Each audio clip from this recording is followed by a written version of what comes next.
So ngayon, nag-defrost naman ako ng manok. Yan, hugas din ng plato. Ganyan talaga ang buhay. Hugas-hugas ng plato hanggang, yan, tingnan mo naman yung asawa ko, nasa computer lang. Naglalaro sa computer niya habang ako ay may ginagawa. Ay, buhay talaga, asawang Pilipina. Saya niya, oh. Naglalaro siya ng games dyan sa laptop niya. At ako naman, ayan, pabalik-balik sa kanya. Dami kasing utos. At hanggang sa iyan, nagluluto na naman ako ng manok para sa hapunan namin bago kami umalis sa trabaho.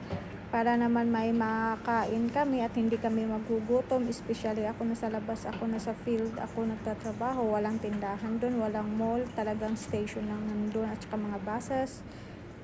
Yan, hinanda ko na rin ang lutuan namin, yung turbo para sa manok. At ilalagay ko na nga pala yung manok dyan. Para tiningnan ko rin kung kasya ba lahat. Kasi marami-rami rin yan. Para rin yan sa para yung pagbaon sa asawa ko. Ako naman yung hindi nagbabaon din. At ngayon, ayan, soup niya, yung tomato soup yan. Hinahanda ko, niluluto ko para sa kanya, kakain daw siya niyan. Tapos na nga pala yung tomato soup na pinagawa niya sa akin at ako'y hinain ko na para ipahilapag sa kanyang lamisa. Diba? Saya ng buhay ng asawa ko. Parang amo ko lang. Katulong naman ako dito, char. Joke lang. Okay. Ayan. Malapit na palang tapos yan. Nilagay ko lang. Kunti lang nilagay ko para sa kanya. Ayan. Serve na naman tayo. Ayan, master. Kainin mo yan. Higupin mo yan hanggang sa magsawa ka. Ito na rin. Labahan na rin ako pagkatapos ko siyang serve ng kanyang tomato soup. Ayan. Dito naman ako sa labahan namin. Pinaikot-ikot ko na pala yan kanina pa. Tapos na yan. Isasampay ko na lang. O nga pala yan ay pinigaan na. Parang dry na siya. Hindi naman siya masyadong dry. Kailangan lang siya isampay para mahanginan o bang matuyo siya at maitupi natin. Medyo marami nga pala akong labahan ngayon kasi panay duty lang kami. May duty siya, may duty ako. So, pambira na lang ako na nakapaglaba dyan.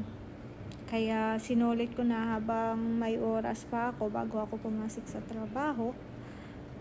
Yan, sabi ng mga tao pag may apam ka, ang saya ng buhay yan. Saya nga, saya. Daming trabaho. Kala nyo, daming pera. Ha ha ha.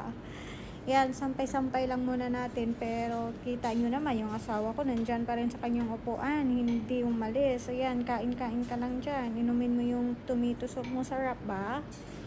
Wala naman yung pakialam sa trabaho. Basta siya dyan nag-i-enjoy sa kanyang laro. Diba? Tapos, ito na naman ako, inutusan na naman ako ng asawa ko na gumawa ng tea niya. Tsaa. Sumbaga sa tsaa. Ayan, gawa rin tayo ng tsaa. Ayan, kunti na lang pala yung milk namin dyan. Nauubos na kasi hindi na nga kami nakapag-grocery dahil sobrang busy ng aming buhay. Para kumita ng pera. Pero yung kinikita niya namin ay para pagkasweldo sa bills lang naman napupunta. Ay, nako, tininidor ko, ano ba tawag? Basta yun na yun.